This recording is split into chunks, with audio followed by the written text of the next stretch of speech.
قدیم مشرق کے ایک وسیع و عریض ملک میں ایک بادشاہ حکومت کرتا تھا جس کا نام فیروز الدین تھا۔ وہ عدل و انصاف کا ایسا پیکر سمجھا جاتا تھا کہ رعایا اس کے فیصلوں کو خدائی انصاف سے کم نہیں مانتی تھی۔ اس کا محل شان و شوکت میں بے مثال تھا، مگر دل میں عدل و رحم کی روشنی بسی ہوئی تھی۔ فیروز الدین کا ایک بیٹا تھا، شہزادہ سلیمان۔ وہ نہ صرف حسین و وجیحہ تھا بلکہ دل کا نیک اور علم کا عاشق بھی۔ بادشاہ اس سے بے پناہ محبت کرتا تھا، مگر ایک چیز اس نے ہمیشہ اپنے دل میں بٹھا رکھی تھی: عدل خون سے قیمتی ہے۔ ایک دن دربار میں شور اٹھا۔ ایک سپاہی ہانپتا کانپتا اندر آیا۔ اس کے ہاتھ میں خون آلود کپڑا تھا۔ اس نے لرزتی آواز میں کہا: جہاں پناہ، خزانے کے محافظ کو کسی نے قتل کر دیا ہے۔ بادشاہ کے چہرے پر سنجیدگی چھا گئی۔ کیا قاتل کا کوئی سراغ ملا؟ اس نے پوچھا۔ سپاہی نے کپڑا بڑھایا جس پر شاہی نشان والا خنجر پڑا تھا۔ سب درباری دم بخود رہ گئے۔ بادشاہ کے ہاتھ کانپ گئے۔ یہ خنجر تو شہزادہ سلیمان کا تھا۔ محل میں سناٹا چھا گیا۔ شہر میں افواہیں پھیل گئیں۔ بازار، گلیاں، کوچے سب ایک ہی بات کہہ رہے تھے: بادشاہ کا بیٹا قاتل ہے۔ رات کو بادشاہ آئینے کے سامنے کھڑا تھا، چہرے پر اضطراب، آنکھوں میں سوالات۔ اگر انصاف میرے گھر کی دہلیز پر رک گیا تو رایا پر کون یقین کرے گا؟ اس نے خود سے کہا۔ اگلے دن شاہی عدالت میں مقدمہ چلا۔ شہزادہ سلیمان کو ہتھکڑیوں میں لایا گیا۔ دربار بھر گیا۔ ہر آنکھ اس پر جمی ہوئی تھی۔ شہزادہ پروقار مگر غمزدہ چہرے کے ساتھ کھڑا تھا۔ بادشاہ نے کہا: بیٹے، اگر تم بے قصور ہو تو عدالت میں سچ کہو۔ شہزادہ بولا: ابا حضور، میں قاتل نہیں ہوں۔ میں نے اس رات محافظ سے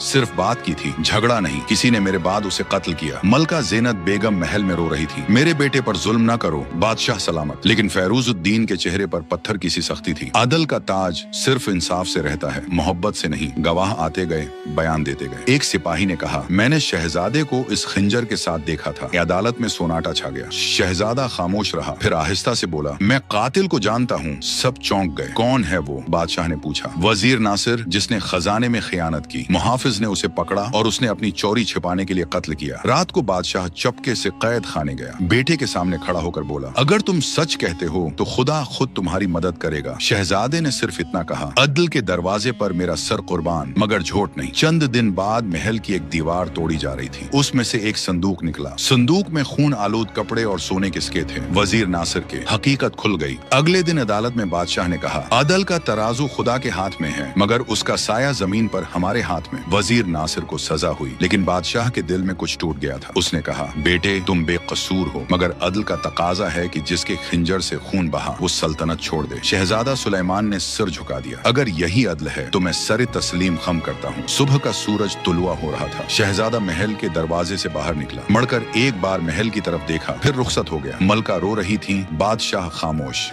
برسوں بعد بادشاہ فیروز الدین محل کے باغ میں اکیلا بیٹھا تھا۔ خزاں کے پتے گڑتے جا رہے تھے۔ اس کی آنکھوں میں ایک ہی منظر تھا: سلیمان کی رخصتی۔ جب اس کا انتقال ہوا، لوگوں نے اس کا تاج عدالت کے دروازے پر رکھ دیا۔ سورج کی کرنوں نے تاج پر چمک پیدا کی، جیسے عدل خود روشنی بن گیا ہو۔